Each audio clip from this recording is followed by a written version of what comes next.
你以為詐騙只有出現在你阿媽的爛群組？太天真了。為什麼緬甸和柬埔寨沒上榜？那麼真正的幕後黑手是誰？今天我們就是要打開世界詐騙雷達圖，帶你看全球詐騙最猖狂的國家排行。記得訂閱加點讚，我們開始吧。第10名，菲律賓。菲律賓這個國家人情味真的夠濃，但詐騙味也沒再跟你客氣。這裡的詐騙手法是全方位套餐，不是只賣一種，而是有夠多樣化。你還沒說哈羅，錢包先拜拜。在這裡最常見的是網絡戀愛詐騙，那種甜到你會以為對方下一秒就要來跟你講結婚誓詞，但你要是感動到想匯錢，恭喜你，你的愛情故事會在那一刻直接下當。再來是假投資，他們會用一種你不賺真的對不起你自己的語氣跟你講一個投資計劃，聽起來穩到跟銀行定存一樣。等你按下轉賬，計劃變空氣，對方變隱形。還有經典款假援助電話，內容大多是某個親戚某個朋友突然在國外出事，重點是那個親戚可能根本不在菲律賓，甚至連護照都沒有。這裡的詐騙集團最厲害的地方是非常擅長觀察你講話方式，你的個性，然後量身打造詐騙話術，好像在演一部你的人生紀錄片。一句話總結，菲律賓是一個熱情的國家，但騙子的熱情比天氣還黏。第9名，哥倫比亞。哥倫比亞真的漂亮到這讓你手機記憶體直接爆掉，但詐騙的密度也高到讓你錢包馬上瘦身。這裡的騙術有個特色，外表都看起來很正常，但內心全是專業級。最常見的就是交友詐騙和迷藥騙財騙色。你在酒吧遇到一個笑容甜死人不償命的女生，她說她喜歡你，懂你，想認識你，但她真正想認識的是你信用卡號碼。最糟糕的情況，你隔天醒來錢沒了，你連她叫什麼都還不知道。遊客常踩的坑還有假旅遊團跟假熱情接待，對方會用超自然的熱情靠過來，朋友，我帶你去一個當地人最愛的小景點。你一跟，他瞬間開計價表，比計程車還貴，最後連下車費都能收。再來是假警察，這一招超煩，他們會突然跳出來要你拿護照檢查，你一緊張就落入對方要錢的節奏裡了。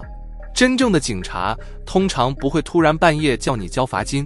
哥倫比亞的詐騙特別厲害的點在於，他們非常會演，真誠感爆棚，熱情到像你們認識10年一樣，讓你完全來不及懷疑人生。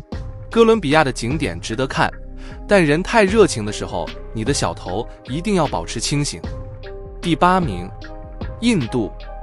印度的詐騙有個全球公認的特色，規模大，組織齊，專業度高到你會懷疑這些人是不是把詐騙當國考在讀。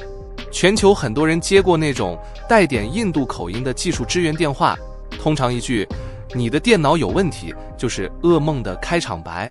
最常見的套路是技術客服詐騙，對方會一種超級穩重的聲音告訴你，先生，你的電腦被骇客入侵，我們需要遠端協助你修復。你聽起来覺得超專業，但其實他在遠端協助的是登錄你的銀行賬號。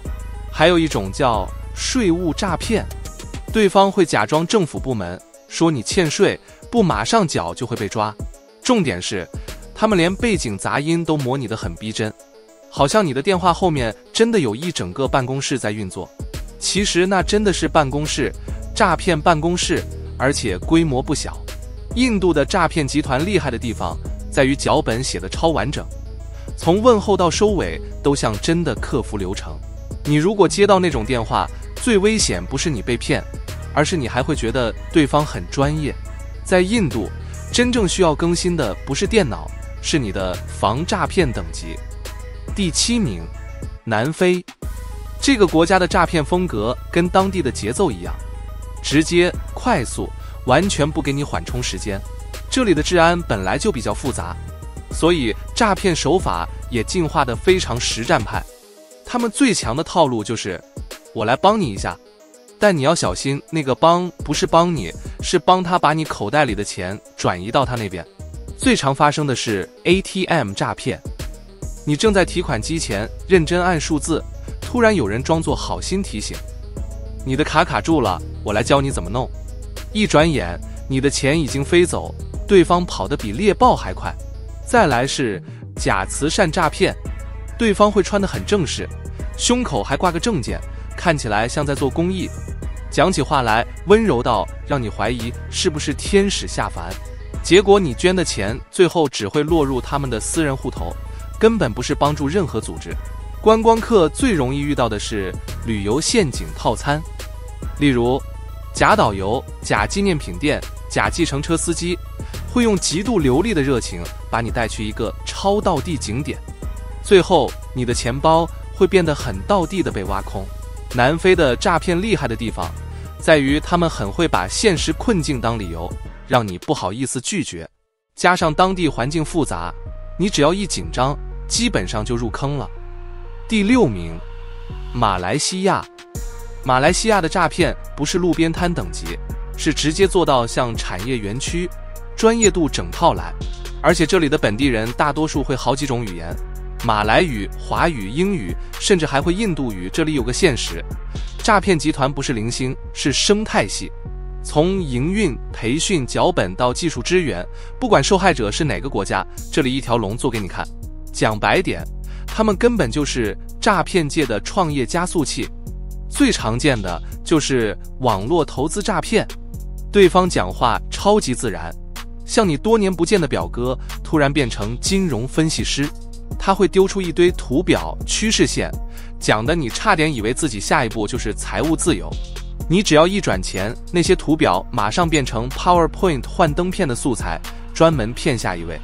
再來是網絡賭博詐騙，馬來西亞這邊不少網賭集團總部都設在當地，手法從先讓你小賺到突然凍結賬戶，一條龍操作。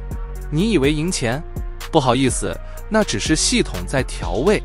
真正要收割的時候，是在你連登入不到時，說是需要銀行實名認證，再盜取你的銀行資料，把錢轉走。還有一種是暗網式詐騙招聘，專門騙外地人到東南亞工作，結果一到現場才發現是詐騙園區，護照被沒收，薪水變空氣。你以為是面試，實際上你去的是詐騙集團訓練營。但請放心，來到這裡旅遊是不可能會被拐賣的，通常被拐賣的是在暗網找工作的那些人。更可怕的是，他們的詐騙話術非常生活化，不會裝專業，不會装神秘，就是很像你隔壁叔叔在閒聊。兄弟，我跟你講一個穩聊，你越覺得放心，他們越覺得你是肥羊。其實馬來西亞當地人是友善的，是被某大國把這裡當作中轉站，轉移到其他國家，甚至在當地的高級公寓設園區。第5名，泰國。泰國給人的第一印象就是放鬆、好吃、好逛、好便宜，但詐騙在當地的存在感比街角的按摩店還多。你在泰國走一圈，會發現這裡的騙術都帶着一種柔中帶狠的風格，不吼你不嚇你，就是笑着騙你，而且騙到你心甘情願。最常見的是假機票、假旅行社，你看到一個價格甜到像打7折再打7折的機票，通常那不是佛祖不想保佑，是詐騙集团今天心情太好，錢會過去之後，票變空氣，人也消失的超級態勢。佛祖看得到你被騙，但他不講話。接着是租車詐騙，尤其是租機車，你以為很便宜，結果對方會在你歸還時突然說：“哎呦，車子被刮到爺。”然後給你一張天價維修單，比你整趟旅程機票加住宿還貴。重點是刮很可能在你租之前就已經存在，但你根本不知道。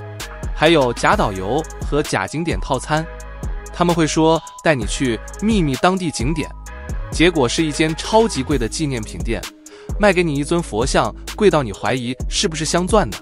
泰國詐騙最可怕的地方是，他們演得非常自然，非常溫柔，非常像是你旅途中剛認識的那種好人。你越覺得他們貼心，你的錢包就越危險。一句話總結，泰國真的很佛，但你被騙的時候，佛也不會跳出來幫你擋一刀。第4名，巴西。巴西給人的感覺就是陽光、足球、嘉年華那種強烈節奏感，但你千萬不要以為他們的詐騙就會比較輕鬆可愛，沒有，他們的詐騙是動作片等級，節奏快到你連懷疑人生的時間都不夠。第一招很經典，假警察罰款，對方會突然擋在你面前，兇的向你欠他3個月房租，說你違反規定要馬上繳罰金，你一怕他就收錢。真正的警察才不會這樣路邊亂抓人，更不會急着收現金。再來是信用卡盜刷，巴西很多店家會順手多刷幾筆，或把你的卡拿去後面操作，你以為他只是拿去刷，結果他是拿去複製。他們動作快到像在比賽，你完全看不出來哪裡怪。還有一種很巴西式的詐騙，街頭旅遊陷阱。例如有人突然靠過來告訴你附近治安不好，叫你跟他走比較安全，結果你跟着走，一路走進他的合作商店，東西貴到荒謬，你敢拒絕，他們的臉色會比突然下雨還快變。巴西的詐騙最討厭的地方是他們超會制造緊張氣氛，整個過程就像你被推進一場快節奏的表演，每一句話都像逼你做決定的倒數計時。第3名，墨西哥。墨西哥真的很有魅力，美食讚，文化強，景點漂亮到不行，但詐騙速度快到比你吃辣椒還要直接衝上天。當你在街上逛得很開心的時候，他們的騙局也可能在旁邊暖身準備上場。最惡名昭彰的就是假綁架電話，這個套路超級恐怖，對方會用一種緊張到爆的語氣對你喊，我們抓到你家人，背景還會有人哭，讓你心臟直接停3拍。可是你冷靜下來想一下，你家人連西班牙文都不会講，怎麼會突然被綁？沒錯，這就是他們的招，先嚇你，再騙你，1秒把你嚇到腳前。然後是非常常見的假警察敲詐，對方會出示一個不知道哪來的證件，說你違規，說你危險，說你需要付錢處理。你一慌，他就開始開價，完全不嚴。真正的警察不會這麼急着收現金，更不會半夜突然出現在你前面，像在趕進度。旅遊相關的詐騙也滿到可以寫一本小冊子。最常見的假旅行社、假行程、假接駁車，他們的特色就是便宜、便宜還是便宜，讓你以為賺到，結果賺到的是一場空等。你到現場才發現根本沒有行程，連司機都不知道你是誰。還有一個很讓人哭笑不得的點，假貨多到你以為你進入平行世界。你在市場買的銀飾、手工藝品、原住民編織品，看起來都好像很真，但其實是批發來的。你用原價買到批發價的假貨，還會被對方誇你很懂哦，氣到不行。墨西哥詐騙最恐怖的地方是他們非常会利用情緒，不是嚇你，就是讓你急，讓你慌，讓你以為事情會變糟，情緒一亂，錢包就亂了。第2名，尼日利亞。尼日利亞在詐騙界的地位，就像足球界的巴西，電影界的好萊塢，標準的祖師爺級。你有沒有印象小時候收過那種某位尼日利亞王子想把巨額遺產轉給你的郵件？沒錯，就是從這裡起家的。但你不要以為尼日利亞詐騙還停留在這種老派情書等級，沒有，他們現在已經進化到你懷疑人生。從商務詐騙、社交工程、假政府文件、假公司合作，到深度包裝的商業提案，專業度強到你會想說，哇靠，這公司怎麼比我真的公司還認真？最惡名昭彰的是商務詐騙，對方會用超精緻的辦公室背景照、企業介紹、假網站，丟給你一個看起來穩到不行的合作案。你如果真的進去談，你的錢會消失的比網頁加載速度還快。另外一個超強套路是戀愛和金錢需求型詐騙，他們不走激情路線，而是長期培養感情。你每天收到早安、午安、晚安，聊到你開始懷疑是不是自己的桃花終於來了。等你感情被養到甜甜的時候，他們就會來一句，寶貝，我公司出了狀況，你能幫我一下嗎？然後你知道的，故事通常在這裡結束，錢也跟着結束。還有一個尼日利亞特別的假慈善、假基金會詐騙，他們做網站做的美到你以為是聯合國附設的，內容寫的人道主義感爆棚，但你捐的錢連一張發票都不會有，全部直衝詐騙團隊戶頭。尼日利亞詐騙的核心強項是寫劇本的能力，他們講的每一句話、每一封郵件、每一個情緒轉折，都像有詐騙編劇室在後面開會討論。你以為你在聊天，實際上你是在走劇本。第一名，中國。中國在詐騙界的位置就像終極大魔王，根本不能只用多來形容，而是系統化、規模化、科技化三合一。別人是詐騙集團，他們是詐騙產業，從培訓、技術、腳本、洗錢、平台到售後服務，整套流程順得像在跑 SUP。中國詐騙集團分布全世界，包括緬甸、柬埔寨、泰國、馬來西亞、新加坡、迪拜、印度、台灣、印尼等等，超多國家，簡直是世界級詐騙一條龍服務。最常見的經典款就是假客服詐騙，對方會偽裝成快遞平台、購物平台、銀行、政府機關，聲音專業到讓你懷疑是不是你打給官方。他們會丟你一個你的賬戶異常，你的包裹異常，然後引導你一步一步把資料掏出來，最後連你家狗的名字他们都知道。再來是升級版的深度偽造 AI 詐騙，他們會模仿你的聲音、你朋友的聲音，甚至用換臉影片騙你。你接到電話，聽到熟悉的聲音，哭着說我出事了，你心臟直接掉到地上。等你冷靜下來，錢已經轉出去，人也消失。還有非常中國特色的大型項目，網絡投資與虛擬貨幣騙局。講難聽點，他們的講師比真正的金融講師還會講，開直播講趨勢，發微信群講策略，系統對賬單，讓你以為自己只要登錄就發財。你一投錢，平台隔天就維護，後天就關閉，大後天就失聯。更狠的是，他們還賣網賭和電詐園區模式。這些園區從招募到技術部門，從腳本優化到轉賬通道，一條龍專業到你會以為自己走進科技公司。你接到的詐騙電話很可能不是一個人在亂打，而是一整層樓在排班。反正你想幹黑的，我就用黑的吃你。反正你不可能報警說你自己也想搞科技公司。還有一項全球出名的跨境詐騙外包。很多詐騙集團會把操作人分散到不同地區，但後台系統、話術腳本、獲利機制通通在中國匯集。簡單講，他們不是自己騙，他們是整個詐騙產業的服務器。中國詐騙最恐怖的不是數量，而是更新速度。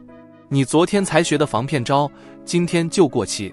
你以為你在跟騙子鬥智，其實你在跟一支隨時更新的詐騙科技團隊比速度。全球詐騙最可怕的不是騙子有多聰明，而是他們一直在進化。講真的，現在這個時代，你按一個連結，點一個廣告，接一個電話，都有可能掉坑裡。所以啊，看完這部影片，你大概知道，不是你笨，是詐騙界太專業。資訊時代，保持懷疑是基本生存技能。好了，這期影片先到這裡，記得分享給你的家人和朋友看看。這些詐騙國家的套路，我們一起提高自身的詐騙防範意識吧。我們下期見。